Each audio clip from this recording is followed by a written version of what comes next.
టీవీ7 news కి స్వాగతం. మన తెలంగాణ రాష్ట్రం నుండి గల్ఫ్ దేశంలో కార్మికులుగా పనులు చేసుకుంటూ ఒకే వేదికపై వచ్చి సమస్యల సాధన కోసం పోరాడుతున్నారు. గల్ఫ్ కార్మికులందరూ ఏకమై గల్ఫ్ కార్మికుల అవగాహన వేదికను ఏర్పాటు చేసుకున్నారు. జీడబ్ల్యూఏసీ సంస్థ వ్యవస్థాపక అధ్యక్షుడు ధోని కేని కృష్ణ ఆదేశాల మేరకు కోఆర్డినేటర్ బొమ్మ చంద్రశేఖర్ ఆజాద్ ఆధ్వర్యంలో కేవైసీఎస్ వ్యవస్థాపక అధ్యక్షుడు Peddi Ravikumar Kurma, BJP NRI cell Mudarapu Bhavan Sai తదితరులు ఏకమై ఆదివారం రాత్రి సమావేశమయ్యారు.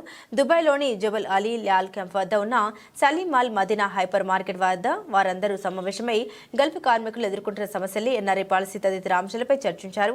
ఈ సందర్భంగా వారు గల్ఫ్ కార్మికుల సంక్షేమం కోసం రాష్ట్ర ప్రభుత్వం ముఖ్యమంత్రి రేవంత్ రెడ్డి ప్రత్యేక శ్రద్ధలు తీసుకుని త్వరలో జరగబోయే బడ్జెట్ సమావేశంలో 500 కోట్ల నిధులు మంజూరు చేయాలని విజ్ఞప్తి చేశారు.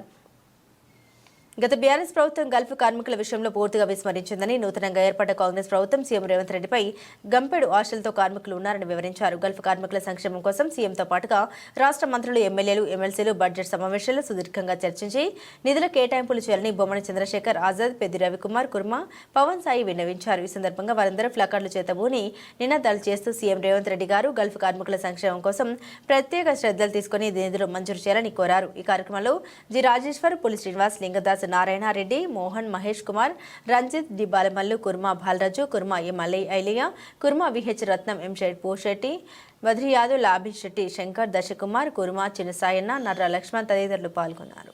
తెలంగాణ గల్ఫ్ కార్మికులను దుబాయ్లో లాల్ క్యాంప్ ఏరియాలో గల్ఫ్ కార్మికులందరూ సమావేశమైనాము.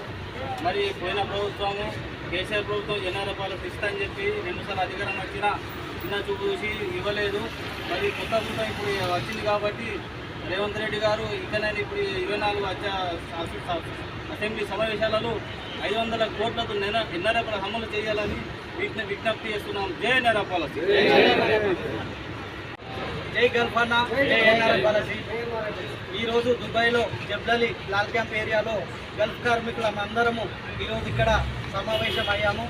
ఇప్పుడు వచ్చే బడ్జెట్ సమావేశాలలో మన ముఖ్యమంత్రి రేవంత్ రెడ్డి గారు, అలాగే కాంగ్రెస్ ప్రభుత్వము, మన ఎమ్మెల్యేలు అందరూ మాకు ఎన్ఆర్ఐ పాలసీ ప్రవేశపెట్టాలని కోరుకుంటున్నాము. 500 కోట్లు మంజూరు చేసి మా గల్ఫ్ కార్మికులకు అందరికీ అండగా ఉండాలని ముఖ్యమంత్రిని మేమందరం గల్ఫ్ కార్మికులం అందరం కోరుకుంటున్నాము. దయచేసి మాకు ఎన్ఆర్ఐ పాలసీ ప్రవేశపెడితే మాకు ఇక్కడ అన్ని విషయాలలో మాకు మీరు సపోర్ట్గా ఉన్నట్టు ఉంటుంది. దయచేసి మా బాధను అర్థం చేసుకొని మీరు మాకు అండగా ఉండాలని గల్ఫ్ కార్మికులకు అందరం మీకు విజ్ఞప్తి చేస్తున్నాం. జై గల్ఫ్ అన్న, జై ఎన్ఆర్ఐ పాలసీ, జై గల్ఫ్ అన్న, జై ఎన్ఆర్ఐ పాలసీ.